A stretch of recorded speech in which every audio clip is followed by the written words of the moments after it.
In the last 2 years, I have been able to save a little over $50,000, and I've done that without receiving any large sum of money or any inheritance, just by taking steps every single day to save less and spend more.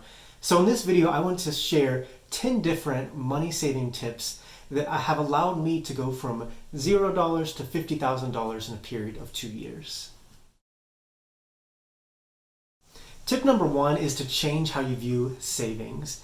And most people have so much trouble saving because they view saving as a chore. And people think, why save money now when tomorrow isn't guaranteed? But I think it's best to look at saving as one of the best things that you can do for yourself. Because when you're saving, you're literally looking out for your future self. You're saying, I don't necessarily need this money now, so I'm going to put it in an account, allow it to grow, and give it to my future self in case something comes up. Tip number two is to track your expenses. And it's extremely important to track your expenses because if you don't know where your money's going, then you can't set realistic goals for saving. So you need to get in the habit of sitting down and tracking every single purchase that you make, from something as small as a candy bar to something as big as your monthly rent. And once you have the grand picture of how you're spending your money, then you can make decisions to cut back in areas that you think you might be overspending on, and then put that money towards saving so you can maximize your savings. Tip number three is to separate your money. And what I mean by that is opening up different accounts for different purposes. So for example, having a checking account for money that you can spend, a savings account for emergencies, and an investment account for just that allows your money to grow. And this helps you understand the different purposes behind your money. Because if you just put everything in a checking account, then you can't differentiate the money that's for savings, the money that's for investings, and the money that's for spending. Tip number four is to save with every paycheck. And this means that you need to determine a realistic amount of money that you can set aside every single paycheck to put in a savings account. So the second it hits your account, the second your paycheck hits your account, you put this money into a savings account. So over time, your net worth is just slowly increasing. Tip number five is that pennies matter. And I cannot stress this enough because I've saved thousands of dollars this year just by making decisions to buy something when the difference is only pennies. So for example, if I'm getting gas, I try to find gas that's 20 cents cheaper. If I'm going to the grocery store, I buy generic stuff over brand name stuff. And if you do this in every single day and every single decision, this is going to add up to thousands of dollars a year. So the pennies really matter.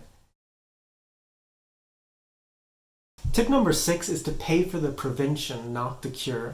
And there's a saying that goes, an ounce of prevention is worth a pound of cure. And this applies to money. For example, if you need to get a cavity and you don't want to pay for it in the beginning and it gets out of hand, then you're going to have to pay for a root canal, and that's going to cost a lot more money. So always try to pay for something before it gets out of hand and becomes extremely expensive. Tip number seven is to choose your hobbies wisely. A lot of people aren't able to save that much money, not because of how much they're making, but because of their hobbies are costing them way too much money.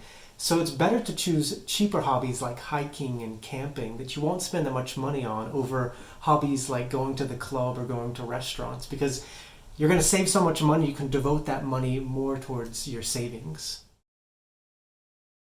Tip number eight is don't upgrade your life. And the reason I'm saying this is because most of the time when someone gets a raise or some extra money for taxes, they feel like a need to spend more money.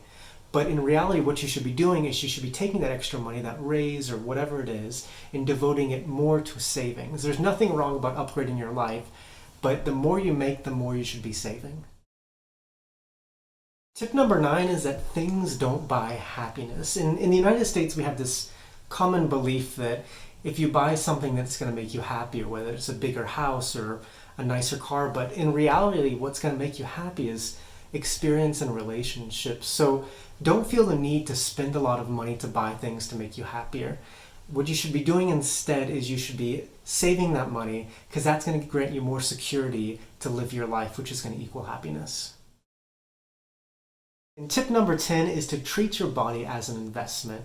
Without this tip, none of the other tips matter. You have to have a healthy body in order to make money and do what you want and save. You have to be mentally and physically healthy in order to live your life. So it's really important to just have a healthy body, and ultimately that's going to save you a lot of money in the long run.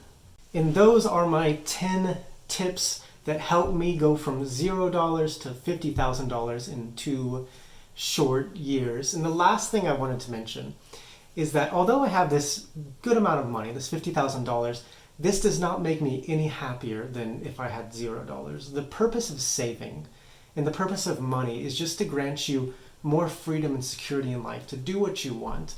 So now with this amount of money, if I want to, I can quit my job and travel for a little bit, or I can quit my job and pursue something more that I want because I have this financial safety net. It's not, the goal for me isn't to have a nice car, a nice house, and nice things. The goal is just more security, and I think that's what savings is about. So I really hope you enjoyed this video, and if you did, please click the like button and subscribe to my channel. And with that, muchas gracias y que tenga un buen día. Nos vemos.